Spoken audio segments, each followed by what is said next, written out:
Pahlawan kita bertanya-tanya apakah kemampuannya tidak mempan melawan Titan yang perkasa itu. Lalu dia melihat pria tua yang sedang berteriak-teriak memohon nyawanya yang menyedihkan. Daesung bergerak cepat untuk menyelamatkan pria itu sebelum aja menjemputnya. Namun, Hachaton menyadari keberadaan si orang tua, yang hampir terkena serangan jantung saat melihat Titan itu. Sang protagonis muncul di depan porternya untuk melindunginya dari Hachaton.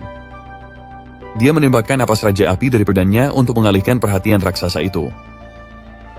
Pada saat itu juga, dia menangkap pria tua itu dan dengan cepat keluar melalui gerbang sebelum Titan itu bisa menangkap mereka. Setelah itu, gerbangnya menutup. Daesung muncul di sisi lain dengan kubus gerbang di tangannya. Dia sadar kalau Titan itu terlalu kuat untuk dia hadapi saat ini. Adegan berpindah ke gedung Asosiasi Hunter Korea. Di sana, sebuah mobil mewah tiba di gerbang dan para penjaga meminta identitas orang tersebut. Namun, saat jendela mobil diturunkan, pria itu terkejut melihat siapa yang ada di dalamnya. Di salah satu ruang interogasi, kita melihat Eunmi terikat dengan alat-alat yang kemungkinan besar digunakan untuk membatasi kekuatannya.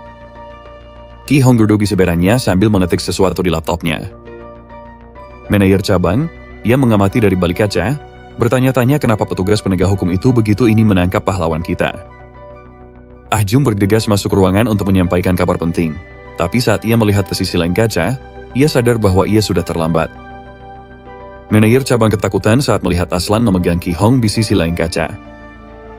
Pemburu yang katanya nomor 1 itu mengambil foto dan mengejek Eunmi karena berada dalam kondisi yang begitu menyedihkan. Ki Hong sangat marah dengan tindakan-tindakan ini. Petugas penegak hukum itu lalu bertanya pada Aslan apakah dia datang untuk membebaskannya. Manajer cabang tiba-tiba masuk ruangan dan menegur Aslan karena bersikap kasar. Di saat yang sama, Ki Hong berkata pada pria itu untuk melepaskannya karena amarahnya sudah hampir mencapai batas. Aslan dengan cepat melepaskan pegangan dan sekaligus membebaskan Eunmi dari ikatannya. Manajer itu mengatakan kepada si badut bahwa dia mengabaikan semua prosedur yang diperlukan untuk membebaskan seorang tahanan. Namun, Ki Hong yang sedang membara karena marah, memutuskan ini mengetahui seberapa kuat ranker nomor 1 di dunia. Saat ia mencoba melayangkan pukulan keras, Eunmi juga bersiap untuk menghadapinya.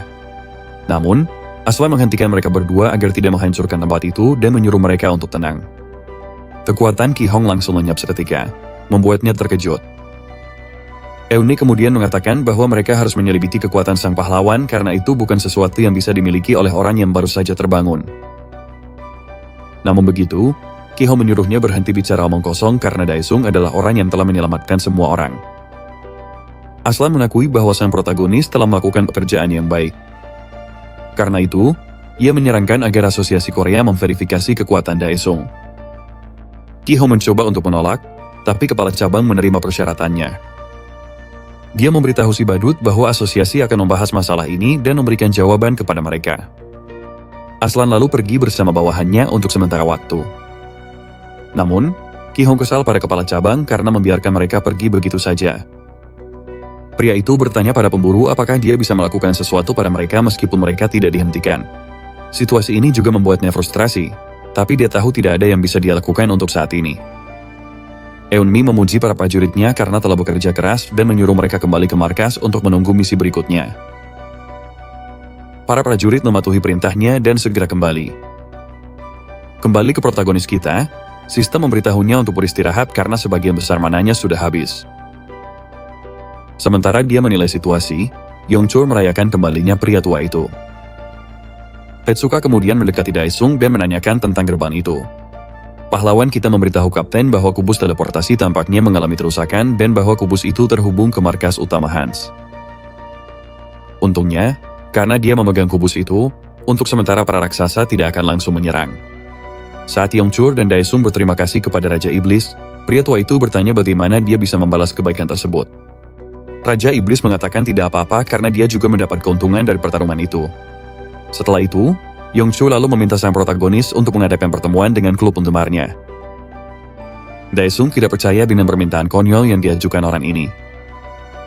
Pria tua itu menjelaskan bahwa para penggemar sang pahlawan kini sudah tersebar di seluruh dunia dan bertemu dengan mereka akan sangat menguntungkan bagi citra klan Daesung. Yang mengejutkan mereka semua, Daesung setuju dengan hal ini dan bahkan memutuskan untuk mengikut sertakan semua anggota Kacats. Streamer muda itu sendiri bahkan tidak percaya betapa gilanya hal ini akan terjadi. Di markas utama Hans, Hekaton mencelupkan tangannya ke dalam kerumunan dan mengangkat jiwa-jiwa malang yang sedang menderita. Dia melahap tubuh mereka untuk mengisi ulang energi dan menyembuhkan tubuhnya. Setelah itu, Ramesh dan dua uskup berlutut di hadapannya. Imam besar meminta maaf karena tidak bisa mendapatkan cukup darah dan mengatakan itu karena Titan dibangkitkan terlalu cepat. Namun, Titan itu masih haus akan darah. Adegan berpindah ke pahlawan kita yang sedang marah tentang sesuatu. Kamera menyorot lebih jauh dan kita melihat bahwa manajer cabang sedang berusaha menjelaskan apa yang terjadi. Namun begitu, fakta bahwa manajer itu ketakutan oleh kekuatan Aslan tidak cukup menjadi alasan bagi Raja Iblis. Setelah meminta maaf, pria itu memberitahu pahlawan kita bahwa Aslan ingin asosiasi memverifikasi kekuatannya. Mendengar hal ini, MC siap mencabut kepala pria itu, tapi manajer tidak tahu mengapa asosiasi dunia bertingkah aneh.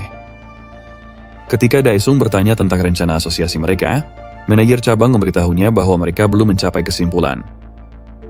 Ia menyarankan agar mereka menolak asosiasi dunia, tapi Ah Ju menjelaskan bahwa asosiasi Hunter dunia menekan mereka dengan lisensi integrasi Ether Core. Ini karena teknologi tersebut digunakan di seluruh industri energi. Secara sederhana, dia memberitahu bahwa asosiasi Hunter dunia memiliki hak atas teknologi tersebut.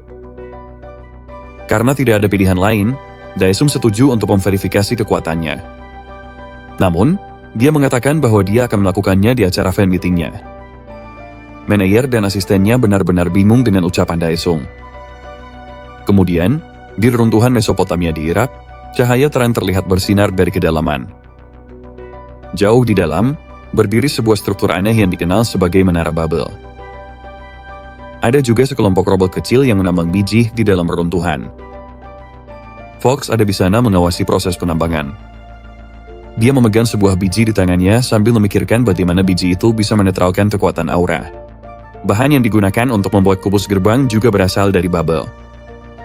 Seorang pria mendekatinya dan memberitahu bahwa Asosiasi Korea akan memverifikasi kekuatan Daesung, tapi ada syaratnya. Pria itu mengatakan bahwa dia dan Aslan harus menghadiri fan meeting sang pahlawan. Mendengar hal itu, sang uskup bertanya-tanya kenapa harus ada fan meeting segala. Sementara itu di rumah Yongchul, dia memberitahu para penontonnya bahwa dia sudah kembali dari neraka. Ketua Fan Porter juga ikut bergabung di siarannya dan menyapa para subscriber. Saat si pemuda melihat jumlah penonton live-nya, dia tidak percaya betapa besarnya angka itu. Ketika dia mulai membagikan ceritanya, jumlah penonton terus bertambah dengan sangat cepat. Dia memberitahu mereka bahwa mereka semua hanya selamat berkat sang protagonis. Pada hari ketiga sang kakek ditangkap, pahlawan kita akhirnya muncul. Yongchul lalu memberikan kesempatan kepada sang kakek untuk menceritakan kepada para penonton apa yang terjadi di gerbang. Sang kakek mulai menceritakan pemandangan mengerikan yang ia lihat di dalam lubang itu. Yang bisa dia lakukan hanyalah menonton seperti pecundang tak berdaya sementara jiwa-jiwa malang itu menderita dalam kesakitan. Saat dia menceritakan kisahnya, Yongchul menyadari bahwa orang asing juga telah bergabung dalam siaran langsung tersebut. Ruang obrolan dipenuhi orang-orang yang mengeluh tentang anggota keluarga mereka dan orang lain yang menghilang.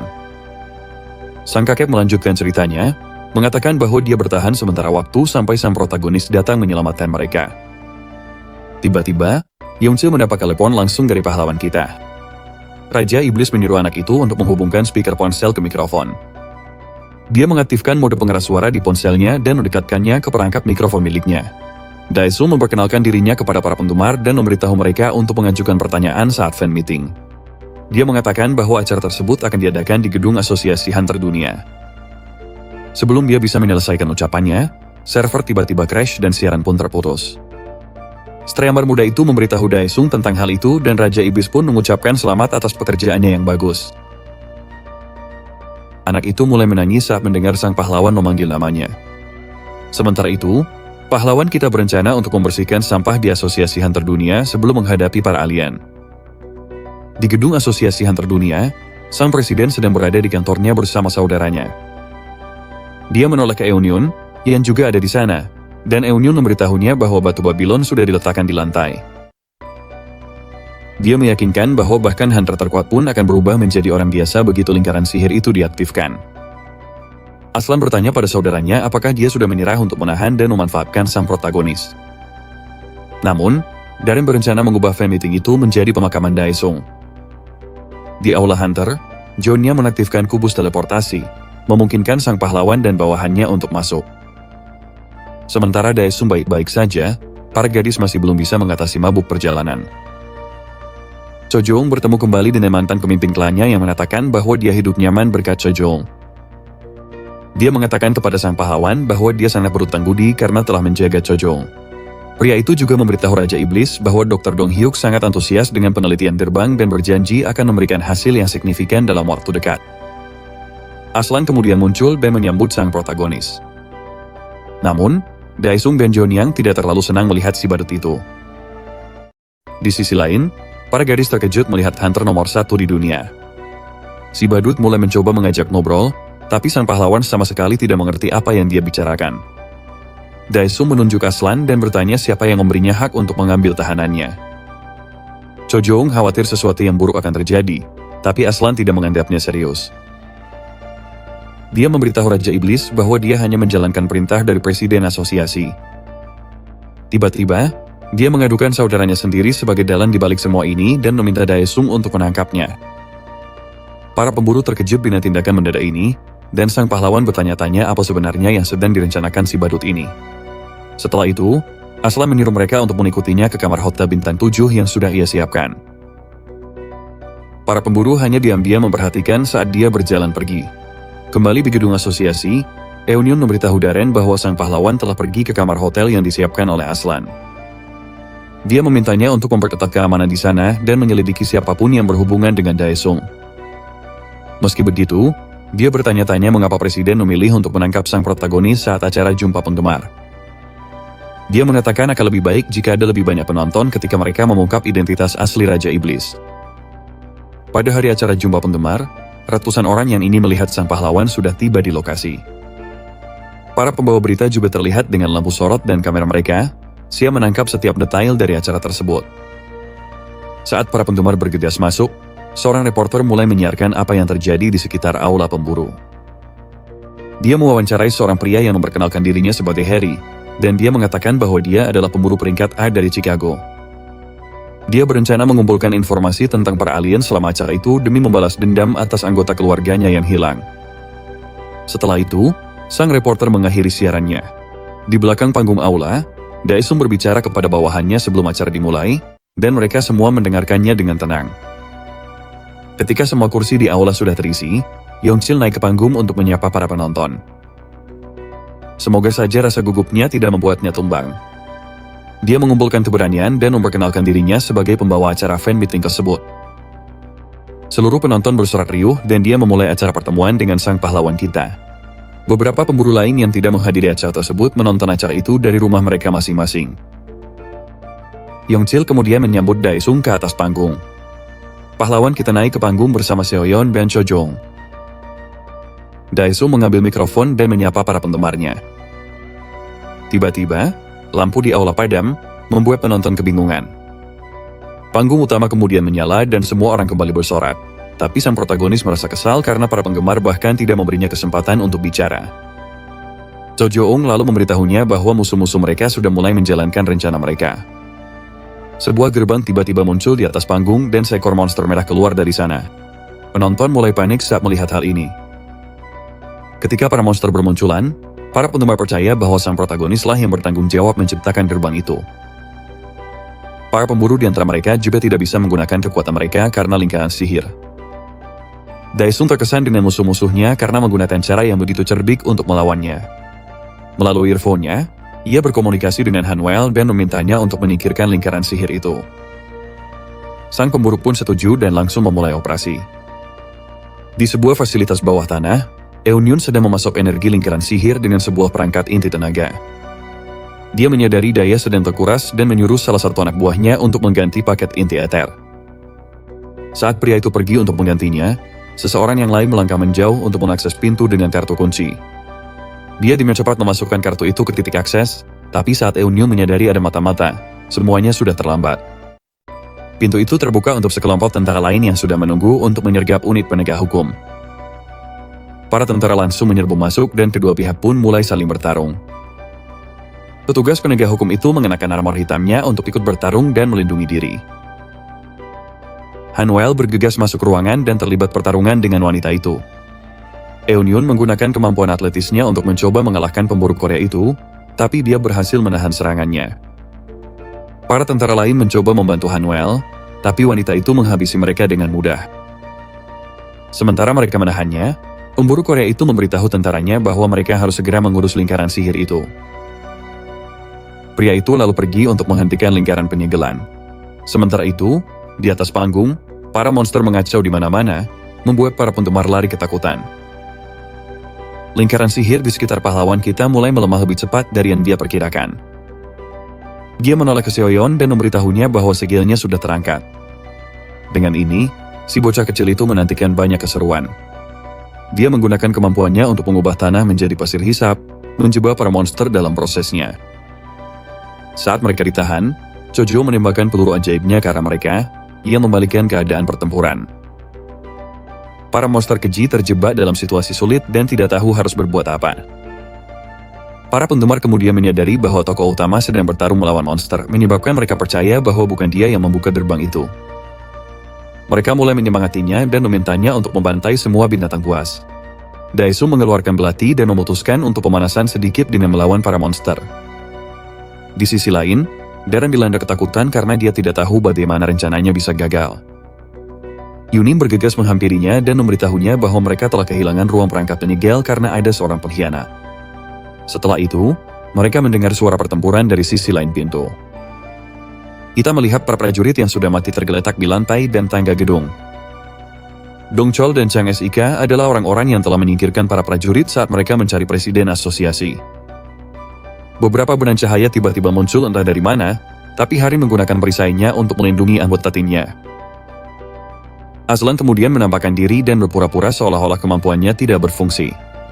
Chang Sik memutuskan untuk menghadapi badut itu sementara dua lainnya pergi mencari Darren. Sebelum Aslan bisa menyelesaikan ocehannya, Chang Sik langsung menyerangnya. Badut itu mengikat sang pemburu dengan benang auranya, membuat Chang Sik berada dalam keadaan yang memalukan. Ia lalu berpura-pura bahwa pemburu terkuat Korea terlalu kuat untuknya, itulah sebabnya ia membiarkan dua lainnya pergi. Namun, Hari dan Dong Chol sama sekali tidak tahu apa yang sedang direncanakan badut konyol itu. Meski begitu, kedua pemburu itu memanfaatkan kesempatan untuk mencapai kamar Darren. Dong Chol menyerang pintu dengan kekuatan petirnya, tapi serangannya tidak mempan terhadap penghalang di pintu itu. Menurutnya, penghalang itu mirip dengan pelindung absolut.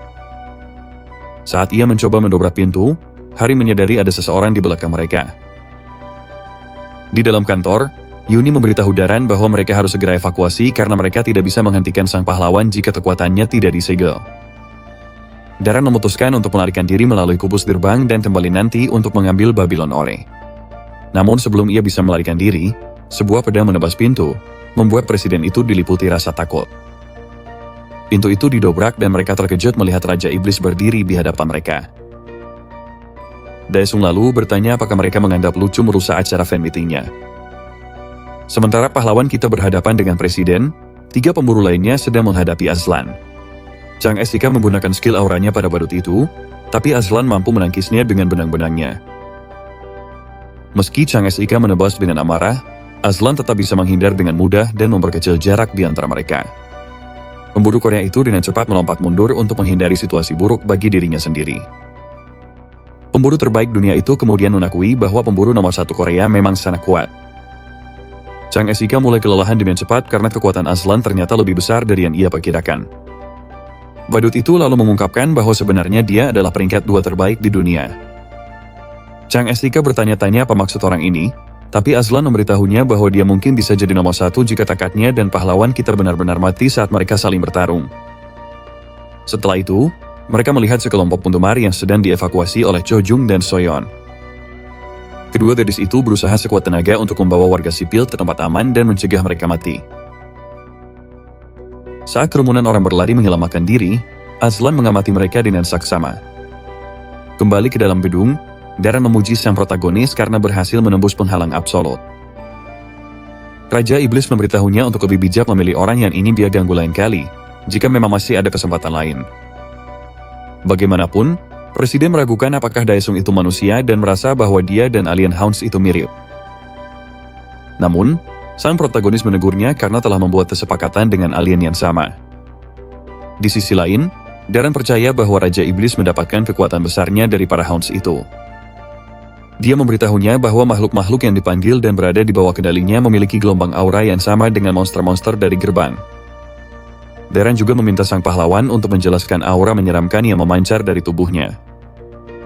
Dongchol dan Hari merasa bahwa Raja Iblis mungkin sedang dalam masalah saat ini. Karena itu, direktur turun tangan untuk menghadapi presiden asosiasi. Darren meminta pria itu untuk memperkenalkan diri dan pria tua itu menyebut dirinya sebagai pemburu nomor 1 di Korea. Dongchol menjelaskan bahwa Daesung adalah pemburu terbaik di seluruh jagat raya dan mengatakan bahwa mata Darren terlalu busuk untuk melihat kebenaran. Presiden merasa bahwa direktur meremehkannya dan menyebut pria tua itu sebagai pemburu sampah. Mendengar hal ini, Dongchol kehilangan kesabaran, jadi Hari mencoba menenangkannya. Daesung kemudian mengatakan bahwa planet mereka berbeda dari neraka dan dia tahu orang-orang seperti Darren yang hanya akan berkata jujur setelah hidup mereka dihajar habis-habisan. Dia lalu bersumpah akan memberikan presiden hajaran seumur hidupnya. Darren mengaktifkan sebuah kemampuan yang dikenal sebagai Paladin Super Terbangun. Dia berubah mengenakan zirah berat sambil memegang palu dan perisai. Saat para pemburu berusaha melindungi diri dari cahaya terang, presiden bergerak untuk menghantam sang protagonis dengan palunya. Daesung menggunakan kemampuan aura skill Nullification untuk memblokir serangan Darren, membuat sang presiden tercengang dengan kekuatannya. Presiden terdorong mundur oleh kekuatan murni. Sang pahlawan heran kenapa dia terlihat begitu terkejut, padahal dia hanya menggunakan skill aura seperti pemburu biasa. Dia mendaratkan pukulan telak di wajah pria itu, membuatnya terlempar menembus dinding. Darren terjatuh di atas panggung dengan darah mengucur dari hidungnya. Dia dengan cepat bangkit dan menyadari bahwa dirinya berdarah. Tentu saja, dia sangat marah karena hal ini. Daesung lalu menggunakan skill stealth, yang membuat presiden terkejut melihatnya. Darren mulai dihajar seperti samsat tinju, jadi dia memasang penghalang di sekelilingnya. Namun, Raja Iblis dengan mudah membelah perisai itu, membuat penghalangnya runtuh. Daesung menayamkan pedangnya ke bawah dengan pukulan terakhir. Saat Darren mencoba menahan, palunya terpental dari tangannya. Saat senjatanya terpental, Daesung bertanya padanya bagaimana seseorang tanpa iman bisa menjadi paladin. Presiden itu mencoba bernegosiasi demi nyawanya, tapi pahlawan kita menusukkan pedangnya ke dada pria itu. Setelah itu, Raja Iblis membakarnya seperti ayam panggang. Api terus membakar sampai tak tersisa apapun dari pria malang itu. Dengan ini, Daesung mendapatkan tingkat implementasi 100% dan melepaskan segel transformasi Dewa Iblis. Aura yang sangat kuat terpancar dari tubuhnya, membuatnya jadi lebih menakutkan dari sebelumnya. Aura terang itu menembus keluar dari gedung dan melesat hingga ke luasnya angkasa. Seluruh tubuhnya kini dilapisi armor yang terlihat sangat keren. Daesung terkagum-kagum dengan kekuatannya dan terkejut karena ia sudah bisa melepaskan segel itu padahal baru sebentar berada di bumi. Setelah itu, ia menggunakan kekuatannya untuk memenjarakan jiwa Darren Anderson. Dengan kekuatan Dewa Iblisnya, kapasitas penjara jiwanya kini bertambah sangat besar. Ia kemudian membangkitkan kembali jiwa Darren, mengubah presiden asosiasi itu menjadi pelayan setianya. Tak lama kemudian, sebuah saluran berita melaporkan peristiwa retaknya gerbang di Hunter Hall. Reporter lalu mengundang Darren untuk memberikan penjelasan tentang apa yang terjadi di sana. Presiden kemudian mengatakan bahwa pahlawan kita dan timnya adalah orang-orang yang dengan gagah berani menangani retakan gerbang tersebut. Para atasan di Asosiasi Hunter Dunia bertanya-tanya mengapa Presiden memuji Daesung alih-alih mengurus daging yang sudah dijanjikan kepada mereka. Ketiga pria itu terhenti ketika pintu ruangan terbuka, dan mereka disambut oleh sang protagonis. Salah satu dari mereka berteriak memanggil para penjaga mereka agar segera datang. Beberapa orang bergegas masuk ruangan, dan pahlawan kita langsung mendapati dirinya dikelilingi oleh 4 penjaga. Dia jelas tidak terganggu dengan kehadiran mereka, tapi salah satu orang tua bodoh itu memberitahunya bahwa masing-masing penjaga tersebut melebihi kekuatan Hunter peringkat S. Sebelum para penjaga bisa bereaksi, Raja Iblis itu menangkap mereka dengan rantai api dan langsung membakar mereka hingga hangus. Ia kemudian bertanya kepada pria tua itu apakah mereka sudah selesai dengan trik-trik kecil mereka. Para pria itu tiba-tiba merasakan ketakutan yang belum pernah mereka rasakan sebelumnya. Beberapa saat kemudian, Daesung berjalan keluar dari gedung setelah membantai setiap orang yang ada di sana. Dia bertemu dengan pelayannya, Darren, dan bertanya kenapa hanya ada 3 orang di ruangan itu. Presiden memberitahunya bahwa orang-orang yang memakan daging Titan tidak akan kembali ke lokasi itu. Jika mereka mengetahui kematian rekan-rekan mereka, mereka akan berusaha sekuat tenaga untuk bersembunyi lebih baik lagi. Raja Iblis itu bertanya-tanya apakah dia harus memasang lebih banyak tanda peringatan agar orang-orang itu bisa bersembunyi dengan baik. Tiba-tiba, gedung itu meledak. Lalu Daesung pergi bersama anak buahnya. Adegan berpindah ke sebuah bar di gang gelap, dan kita melihat Aslan menikmati segelas anggur di sana. Dia minum untuk melupakan kesedihannya karena cara kataknya meninggal. Wei Mie mendekatinya, dan dia melihat bahwa wanita itu berhasil melarikan diri. Saat dia bertanya tentang presiden, Aslan memberitahunya bahwa dalam sekarang kemungkinan besar sudah menjadi boneka Daesung. Merasa bingung dan takut, wanita itu bertanya pada Aslan apa yang harus mereka lakukan. Badut itu ingin tahu apakah dia ingin balas dendam atau menginginkan sesuatu yang lain. Dia teringat bahwa Daran telah merawatnya sejak dia masih yatim piatu. Namun, Aslan menyuruhnya untuk melanjutkan hidup. Badut itu mengatakan padanya bahwa aura sang protagonis berada di level yang berbeda dari mereka, tapi dia sulit mempercayainya. Saat pintu bar terbuka, semua orang tiba-tiba pingsan kecuali para pemburu. Aslan mengatakan bahwa dia belum pernah merasakan aura seperti yang dia rasakan saat ini. Seorang wanita yang dibalut perban emas mendekat dan memperkenalkan dirinya sebagai Barachiel, peringkat ketiga dalam tatanan surgawi. Tubuh Wei Mie mulai gemetar, dan akhirnya dia pingsan seperti yang lain. Barachiel merasa perilaku manusia itu aneh. Menurutnya, ambisi mereka menjangkau hingga ke ujung-ujung kosmos meskipun tubuh mereka rapuh. Ketakutan akan nyawanya, Aslan bertanya apakah makhluk surgawi itu dikirim oleh Daesung. Dia menyuruh Aslan untuk tenang karena dia sedang berusaha menyelamatkan planet ini. Namun, tubuh-tubuh yang pingsan di bar seolah berkata lain. Barachiel kemudian menyadari bahwa sumber kekuatan planet ini sedang berusaha mengusirnya. Sementara itu, Aslan berjuang untuk tetap berdiri karena tekanan luar biasa darinya. Dia menyentuh kening Aslan sambil membicarakan bintang-bintang jahat Hans dan penjara besi di bumi. Setelah itu, dia memberi tanda pada si badut dan mengatakan bahwa mereka akan bertemu lagi segera. Adegan kemudian berpindah ke dimensi tempat Titan Hans berada. Hekaton merobek lengannya sendiri dan menyemprotkan darahnya ke seluruh tanah. Tiba-tiba, makhluk-makhluk aneh mulai muncul dari darah itu. Dalam hitungan detik, Titan itu berhasil membentuk pasukan besar. Dia memberitahu para bawahannya bahwa dia membutuhkan lebih banyak darah dan meminta Ramish untuk membuka gerbang dimensi. Pendeta tinggi menjelaskan bahwa makhluk-makhluk di bumi dipenuhi dengan energi eter, dan jika mereka dihancurkan sekarang, itu akan mengacaukan rencana mereka. Namun, hal itu tidak menjadi masalah bagi sang Titan, karena dia berteriak kepada Ramish untuk segera membuka gerbang itu. Terjebak dalam situasi genting, pendeta tinggi itu memikirkan cara agar para uskup bisa mengamankan mereka yang masih bisa berkembang biak. Dia lalu memberitahu sang Titan untuk bersabar karena membuka gerbang dimensi membutuhkan waktu. Ramish berbalik ke para uskup dan menyuruh mereka untuk menyiapkan gerbangnya. Sementara itu, di dimensi Pantheon, sistem menunjukkan kepada pahlawan kita bahwa dia bisa menggunakan kemampuan neraka di alam itu. Dia juga saat ini mampu menciptakan hingga 4 rasul. Para pelayannya telah berkumpul bersamanya, namun mereka tidak yakin apakah mereka ada di sana untuk berlatih. Saat dia mengalihkan perhatiannya kepada mereka, Seoyong bertanya-tanya kenapa tuannya memasang senyum setan di wajahnya. Dia memberitahu mereka bahwa dia akan membuat mereka 10 kali lebih kuat dari sebelumnya. Sang direktur penasaran bagaimana Raja Iblis akan melakukan hal itu. Daesung mulai mengelilingi mereka dengan api yang sangat panas, dan mereka berusaha sekuat tenaga untuk melindungi diri. Mereka mulai kesulitan saat api semakin panas, tapi sang protagonis menyuruh mereka untuk bertahan. Seoyeon sudah tidak tahan lagi, jadi dia meminta tuannya untuk menghentikan kegilaan ini. Namun, Daesung merasa hal ini perlu dilakukan karena mereka hanya punya waktu 72 jam sebelum alien Hans menyerang. Sementara itu, di Asosiasi Hunter Korea, Ketua Jung Ho keluar bersama asistennya, yang memberitahunya bahwa waktunya telah tiba. Dia menuju ke ruang rapat dan duduk bersama kepala cabang serta beberapa pejabat penting lainnya. Layar di depan mereka menampilkan gambar Daran. Ketua Asosiasi Tiongkok, Wang Wei, mengatakan bahwa Daran telah memanggil rapat kiamat, yang berarti dia harus menyerahkan jabatannya.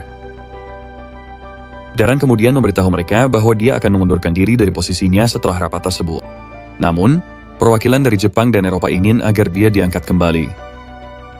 Di sisi lain, Ketua Asosiasi Rusia, Mikhail, mengatakan bahwa negaranya akan meminta pertanggungjawaban berdasarkan hasil rapat tersebut. Jung Ho merasa kesal karena semua orang ini malah bermain politik di situasi yang sangat serius seperti ini. Dia menyuruh mereka diam agar presiden bisa memberitahu alasan diadakannya rapat ini. Darren berterima kasih kepada pria tua itu karena telah menenangkan suasana. Setelah itu, dia memberitahu semua orang tentang invasi Hans yang akan terjadi di seluruh dunia dalam waktu 3 hari. Sementara beberapa orang tampak bingung dengan kabar tersebut, Mikhail bertanya kepada presiden apakah dia sanggup menanggung beban dari ucapannya itu. Darren memberitahu mereka bahwa dia mendapatkan informasi ini dari Daesung dan dia benar-benar mempercayainya. Perilaku presiden ini terasa baru bagi Jung Ho, dan dia bertanya-tanya kapan orang itu berubah begitu drastis. Bahkan kepala cabang Korea pun yakin bahwa sesuatu telah terjadi saat fan meeting itu. Wang Wei kemudian bertanya apakah Daesung adalah orang yang mencegah kehancuran Shandong. Para ketua lainnya juga bertanya apakah pahlawan kita adalah orang yang telah menyelamatkan berbagai kota mereka. Setelah itu, Darren menyatakan akan mengerahkan seluruh sumber daya asosiasi pemburu dunia. Ia mendesak asosiasi masing-masing negara untuk bersiap menghadapi perang.